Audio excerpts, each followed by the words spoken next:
Boa tarde a todos. Boa tarde aos encarnados, aos desencarnados também. É sempre uma honra, ser convidado a palestrar nessa casa que me acolheu com tanto amor, tanto carinho, e que confia a nós a demonstração dos nossos estudos, da palavra de Jesus, do Mestre, que nós possamos assim compreendê-la de forma tranquila e que nós possamos aplicá-la no nosso dia a dia. Porque não basta estar presente, com a cabeça ausente, não basta estar presente, ouvir a palavra do Mestre, termos a bússola em nossas mãos para uma vida mais feliz ou menos triste e não aplicá-las no nosso dia a dia. A aplicação do Evangelho, como o nosso Mestre nos ensinou, vá e não erres mais. Ou seja, todo o nosso erro é passível de ressarcimento. Estamos aqui para ressarcir, estamos aqui para aprender cada dia mais, estamos aqui também para auxiliar uns aos outros. E na tarde de hoje, eu trago o capítulo 26, Dai de graça, o que de graça receberdes, mediunidade gratuita. Vamos entender o que é um pouco da mediunidade, um resumo bem simplesinho do que é a mediunidade. Então, a mediunidade é um fator que é inerente ao homem. Ela é fisiológica do ser humano. Nós nascemos médiums, mais ou menos médiums. Então, algumas pessoas dizem, mas eu não tenho mediunidade. Eu vim para o centro espírita, alguns como curiosidade, outros como uma necessidade patológica de alguma doença, busca de um socorro, estou em depressão, mas por que desta doença, desta depressão e o porquê dessa curiosidade? Isso é que nos interessa, porque se o médium somos todos, uns mais ou menos, e dentro do Evangelho segundo o Espiritismo, Kardec diz que a mediunidade ela é fisiológica e natural do ser humano, como eu posso senti-la? Como eu sei? Simples. Quem não tem uma mediunidade ostensiva, já teve aquela intuiçãozinha do fundo do coração, de fazer algum ato, alguma ação, e você saber que aquilo está errado, que você vai se dar mal, de alguma forma, mais cedo ou mais tarde. De algum sonho com pessoas que já se foram do lado espiritual, ou até mesmo uma sensação de que alguém está próximo. Mas isso não acontece sempre. Mas sim, é médium. Então, trago aqui uma foto de uma criança, brincando com seu avô, seu bisavô, desencarnado. As crianças até os 7 anos de idade, elas estão ainda ajustando o espírito ao corpo. E quanto mais cedo, mais novinho elas são, de recém-nascida, elas estão mais no plano espiritual do que no plano material. Por isso que dormem muito.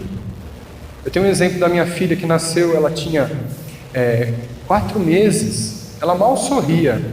Começamos o Evangelho no lar e ela desembestou a dar risada. Olhava para o alto e dava risada, olhava para o alto e dava risada. Só que estava eu e minha esposa em casa. Ou seja, ela estava vendo os irmãos espirituais que estavam nos auxiliando naquele momento de oração. Temos aqui então um outro cuidado, um outro auxílio a um encarnado que está estudando, está pensando em algo, objetivando um futuro melhor. E outra aqui na casa espírita, uma animaçãozinha ali, onde o médium está recebendo a intuição do seu mentor, os mentores da casa.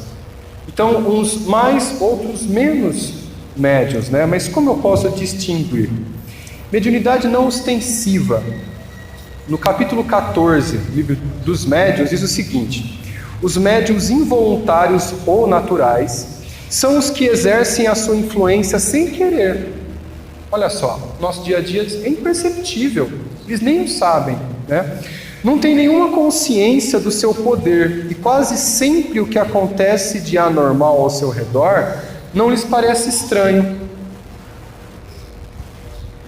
E isso não é de escolha de raça, sexo ou religião. Nenhuma. Essa semana conversei com uma colega, elas são de religião evangélica, e ela disse: meu pai viu no meu quarto 2 sombras assim, mas não aceita outra religião, não aceita um estudo desse outro lado, tal, ele fica com medo. Então assim, está ali, viu, mas não entende o que é. Para ele é o médium mais ostensivo, e para ela, filha, tem medo daquele quarto mesmo antes do pai conversar com ela. Olha que interessante, ela já sente algo, não é verdade? E o médium ostensivo? O médium ostensivo, usualmente, porém, essa classificação se aplica somente aos que possuem uma faculdade mediúnica bem caracterizada, que se traduz por efeitos patentes de certa intensidade, o que depende de uma organização mais ou menos sensitiva. Eu sinto, eu escuto, eu vejo, eu tenho nuances de um futuro, da vida passada, são médiuns mais ostensivos. Então quais são os melhores médiuns? Aquele que tem várias faculdades de ver, de ouvir, de falar, de sentir, de incorporar? Não. O melhor médium é aquele que se afina e se alinha aos espíritos superiores. Não basta ter diversas faculdades mediúnicas e se alicerçar em espíritos inferiores, ter sua vida toda desregrada. Emmanuel dizia ao Chico que o médium, quando ele é bem orientado, ele é o que é menos enganado. Chico também foi enganado. Para ele aprender qual é a diferença. Perdeu um pouquinho de orgulho que tinha. Imagina Chico Xavier com um pouquinho de orgulho. Imagina nós. Então, no livro Emmanuel, Mensagem aos Médiuns, quem são os médiuns em sua generalidade? Vou ler rapidinho. Os médiuns em sua generalidade não são missionários na acepção comum do termo. Olha só. São almas que fracassaram desastradamente e contrariaram sobremaneira no curso das leis divinas e que resgatam sob o peso de severos compromissos e ilimitadas responsabilidades o passado obscuro e delituoso. Então olha que interessante, às vezes a gente vive uma casa espírita e fica afoito, nossa, aquele médium, ele vê, ele escuta, mas para aquele médium que está trabalhando não é fácil, não é um prêmio para a pessoa encarnada, é uma responsabilidade sem tamanho de auxiliar as pessoas que em vidas anteriores ele desviou do curso do caminho do bem, seja pela inteligência, pela arrogância, pela fortuna, pela beleza, e que agora ressarce os débitos do passado. O seu pretérito muitas vezes se encontra enodoado em graves deslizes e de erros clamorosos, olha só. Quase sempre são espíritos que tombaram dos cumes sociais pelos abusos do poder, da autoridade, da fortuna e da inteligência, e que regressam ao orbe terráqueo para se sacrificarem em favor do grande número de almas que desviaram das sendas luminosas da fé, da caridade e da virtude. Esses são os médiuns mais ostensivos. E quem está pronto para auxiliar, para ajudar numa casa espírita, até mesmo fora da casa espírita, porque nós não deixamos de ser médiuns fora da casa espírita. Nós somos médiuns 24 horas. Mas nós necessitamos educar essa mediunidade. Com a educação, o conhecimento, a leitura, nós perdemos o medo e tenhamos assim a claridade, a clareza do que fazer com aquele espírito necessitado, que muitas vezes um obsessor, muitas vezes não, todas as vezes, os obsessores são irmãos necessitados de luz, que não conhecem a luz divina, estão temporariamente arraigados no mal, temporariamente. Em diversas palestras, vários estudiosos e expositores espíritas dizem, que os espíritos de luz um dia já foram um dos maiores obsessores, que pela inteligência obsediaram, quando encontraram a claridade, a clareza da luz e a felicidade no trabalho do bem, mudaram o seu pensamento. e agora auxiliam para tentar livrar a obsessão das pessoas. E olha só, ora, a primeira condição para se conseguir a boa vontade dos bons espíritos é a que decorre da humildade, do devotamento, da abnegação. Humildade não é ser pobre, não é ter poucas condições financeiras. Humildade é se colocar em segundo plano. A pessoa pode ser mais rica possível, mas se ela tiver humildade, ela vai ser mais rica ainda, mas de coração. Tem muita gente que a gente conhece, que não tem muitos bens e se acha numa arrogância tremenda e nem um pouco humilde. Não é verdade? Do devotamento e da abnegação, o mais absoluto desinteresse moral e material. Chico Xavier, em almoços, ele esperava todo mundo se servir, muitas vezes ele servia, para depois ele começar a almoçar ou jantar. Olha só, esquecia de si, dos trabalhos ia até às tantas da manhã, 2, 3 da manhã, ele já trabalhou das 8 às 6 da tarde. Estava lá psicografando, atendendo as mãezinhas, as cartas às mães, e até às 3 da manhã, muitas vezes tinha 3 horas para dormir e ele estava lá, firme, trabalhando no bem. E falar em Chico Xavier, a famosa conversa que Emmanuel teve no início dos trabalhos de Chico, quando Chico conseguiu ver Emmanuel às margens de um córrego, essa foi a conversa que muita gente confunde. Olha só, Emmanuel pergunta a Chico: está mesmo disposto a trabalhar na mediunidade?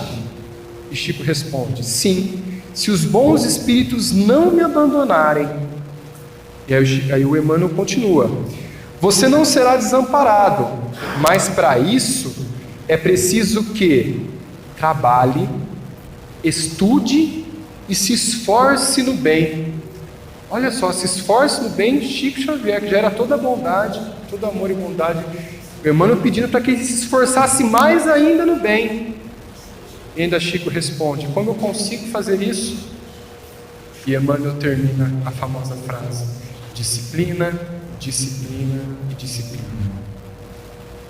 Para que nós consigamos trabalhar, estudar, esforçar-se no bem, nós precisamos de disciplina. O orar e vigiar nos acompanha a todo momento. Então, ainda, continua Emmanuel no livro Mediunidade Gratuita, explorar a mediunidade como se vê é querer dispor de uma coisa que realmente não se possui, porque não é de si mesmo. Nós temos a antena, né, como diz Sérgio Felipe, o médico brasileiro, o neurologista, que estudou a glândula pineal, e lá nós temos cristais de hepatita, uns mais, outros menos, que quanto mais cristais de hepatita, mais capta as dimensões dos seres espirituais. Quanto mais médiums, mais cristais na glândula pineal, que fica bem no centro da cabeça, no centro do cérebro. Olha que interessante. Então, é querer dispor de uma coisa que realmente não se possui, porque não é de si mesmo que se dispõe, e sim dos espíritos, das almas dos mortos. Foi esse tráfico degenerado em abuso explorado pelo charlatanismo, pela ignorância e credulidade e a superstição que provocou a proibição de Moisés. Por quê? Na época de Moisés, os egípcios estavam presentes e dominando. Fizeram um povo politeísta. E muitas vezes se barganhava para se conseguir algo material, uma posição. E Moisés, duro com o povo selvagem daquela época, ele teve que fazer algo muito mais duro para tentar educar um povo tão rude.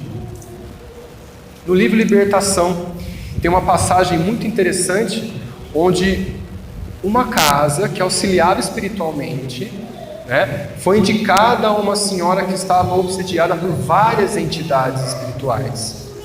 E chegando na casa, os seres espirituais estavam próximos, mas a casa com o médium, o espírito que auxiliava o médium pediu uma barganha.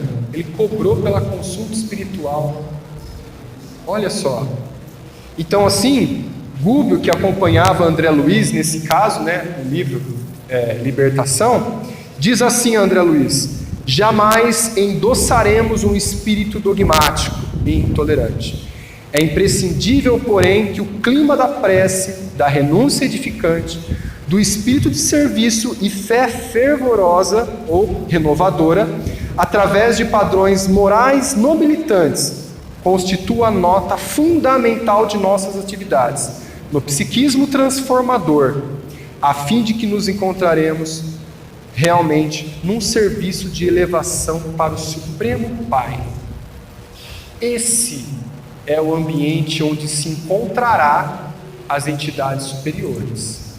Então, as exigências da mediunidade: o estudo, o trabalho e o esforço no bem. Então, para fechar a nossa palestra de hoje, Emmanuel, ainda no livro, Mediunidade, ele descreve todos os médiuns que estão dispostos a trabalhar no bem, para realizarem dignamente a tarefa a que foram chamados a desempenhar no planeta, necessitam identificar-se com o ideal de Jesus: humildade, amor, caridade, buscando para alicerce de suas vidas o ensinamento evangélico e sua divina pureza. E a eficácia de sua ação depende do seu desprendimento e da sua caridade, necessitando compreender em toda a amplitude a verdade contida na afirmação do Mestre: dai de graça o que de graça recebemos. Porque nós pedimos para vir ao planeta com esta mediunidade para auxiliar, e agora nós vamos negar? Então vamos entender o que é, estudar um pouco mais para auxiliar. A caridade está no nosso dia a dia constantemente: um sorriso, um abraço, deixar o irmão falar. Nós estamos recebendo a influência, que neste momento, quando nós auxiliamos, nós recebemos o amparo da espiritualidade para auxiliar. Se você está disposto a ajudar, se não, nós ouvimos o obsessor dele até o nosso a afundar o nosso irmão ainda mais. Então, que nós possamos ter a consciência que não estamos só, não estamos desamparados. Nós possamos a todo momento auxiliar e sermos auxiliados, tanto pelos espíritos quanto pelas pessoas aqui encarnadas. Isso é um breve trecho da mediunidade, que tem muita coisa a se falar, Então aqui eu deixo a vocês um pouquinho dos estudos do canal Flaubert Menezes, meu canal espírita de estudos, não para divulgar o meu nome, mas como eu já tinha feito com o meu nome, eu não levo a minha foto, tá? Leva o símbolo